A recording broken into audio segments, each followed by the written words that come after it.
Hello students,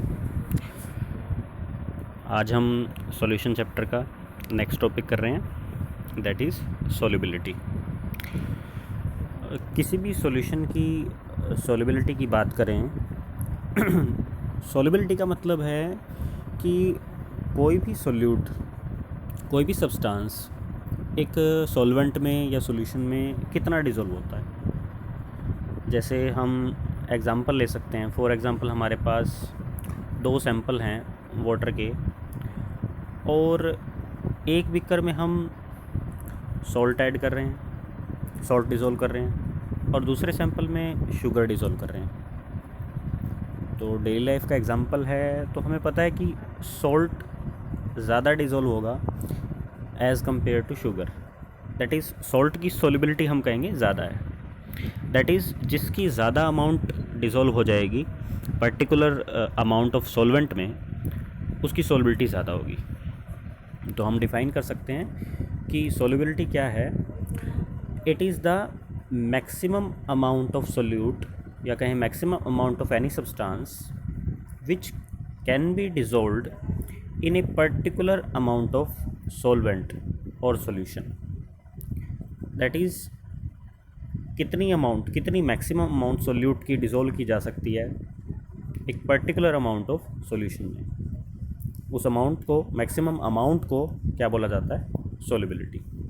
और एक बात ध्यान रखनी है, solubility is measured at constant temperature.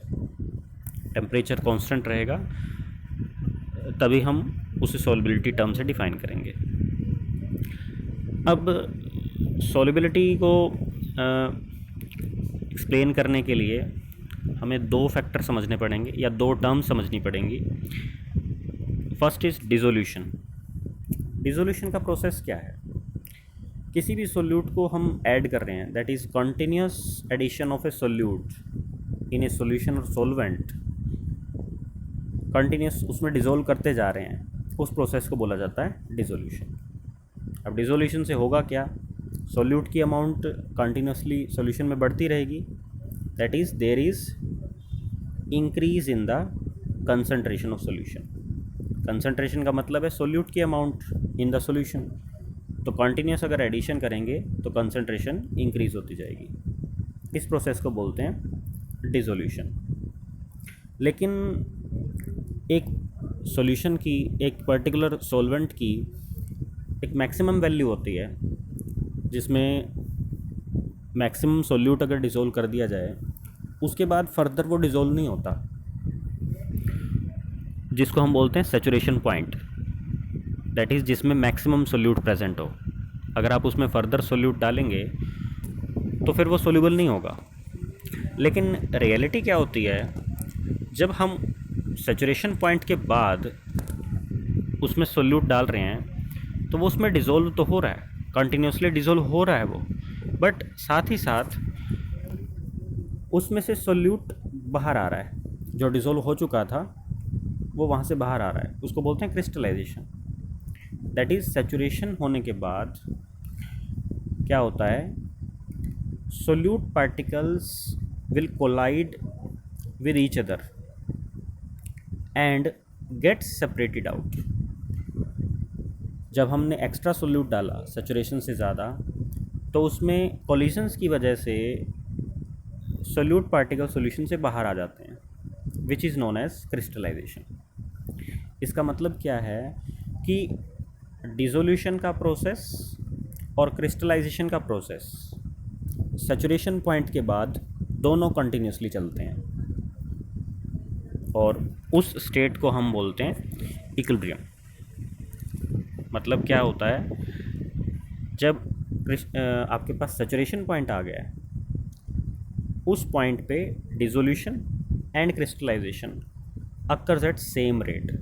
That is rate of dissolution is equal to rate of crystallisation. इससे होगा क्या, सोल्यूट की अमाउंट सॉल्यूशन में फिक्स रहेगी, कांस्टेंट रहेगी, और ये दोनों प्रोसेस एक साथ कंटिन्यूस चलेंगे at same rate, which is known as equilibrium. और ये कंटिन्यूस चल रहा है, that is it is a dynamic equilibrium. तो डायनेमिक इक्विलिब्रियम पे ही जो मैक्सिमम सोल्युबिलिटी मेज़र की जाती है, maximum amount of solute measure किया जाता है, उसी को कहा जाता है सोल्युबिलिटी। तो सोल्युबिलिटी हमेशा इक्विलिब्रियम पे मेज़र करनी है, दैट इज़ एक सैचुरेटेड सॉल्यूशन की मेज़र करनी है। तो अब सैचुरेटेड सॉल्यूशन हम देख लेते हैं क्या है, उसको कैसे डिफ़ाइन करेंगे। मतलब सैचुरेशन कब आया, जब हमने उसमें मैक्सिमम ज़्यादा से ज़्यादा सोल्यूट डिज़ोल्व कर दिया, that is a solution in which no more solute can be dissolved. मतलब मैक्सिमम सोल्यूट उसमें डिज़ोल्व हो चुका है उस सॉल्यूशन में, पर्टिकुलर वॉल्यूम में, आप उसमें और ज़्यादा सोल्यूट डिज़ोल्व नहीं कर सकते एट दैट सेम टेम्परेचर। यहाँ पर टेम्परेचर भी मेंशन करना है, एट कांस्टेंट टेम्परेचर, उसे बोलेंगे सैचुरेटेड सॉल्यूशन। क्योंकि टेम्परेचर चेंज करते हैं तो सॉल्युबिलिटी चेंज हो जाएगी। और अगर सैचुरेशन अचीव नहीं हुआ है, दैट इज़ सैचुरेटेड सॉल्यूशन नहीं है जिसमें और सोल्यूट डिज़ोल्व किया जा सकता है, तो उसे कहा जाता है unsaturated solution. Unsaturated solution means in which more solute can be dissolved at that temperature. तो ये इतना इम्पोर्टेंट नहीं है, बट हमें मेन यहाँ स्टडी करना है सैचुरेटेड सॉल्यूशन क्या है, डायनेमिक इक्विलिब्रियम क्या है, और उस डायनेमिक इक्विलिब्रियम पर क्या चल रहा है, that is rate of dissolution is equal to rate of crystallisation. और इसके साथ ही हम यहाँ पर एक चीज़ और ऑब्ज़र्व करेंगे कि सैचुरेशन लेवल से भी अगर हम आगे बढ़ जाएं, दैट इज़ सैचुरेशन लेवल आ चुका है, मतलब और सोल्यूट डिज़ोल्व नहीं होगा, लेकिन टेम्परेचर चेंज करके या कुछ और फिज़िकल कुछ प्रॉपर्टीज़ यूज़ करके हम उसकी सोल्युबिलिटी बढ़ा दें, दैट इज़ ऐसा solution in which solute can be dissolved above the saturation level. Maximum solute dissolve हो चुका है, बट उसके बाद भी अगर सोल्यूट डिज़ोल्व कर दिया जाए ज़्यादा, that solution is known as super saturated solution. जैसे कि एग्जांपल है हमारे पास बॉइलिंग, हीट करके टेम्परेचर, जैसे शुगर सॉल्यूशन प्रिपेयर किया जाता है, जिसको हम कहते हैं फॉर एग्जांपल चाशनी, जो है बॉयल करके ज़्यादा से ज़्यादा शुगर, सैचुरेशन लेवल से भी ज़्यादा शुगर डिज़ोल्व कर दी जाती है, तो उसे बोलते हैं सुपर सैचुरेटेड सॉल्यूशन। तो ये कुछ डेफिनेशंस हैं छोटी छोटी, इम्पोर्टेंट हैं, बट मेन चीज़ यहाँ से हमें साथ लेके चलनी है, व्हाट इज़ सोल्युबिलिटी, जिसको हम नेक्स्ट लेक्चर में स्टडी करेंगे, फैक्टर्स अफेक्टिंग सोल्युबिलिटी।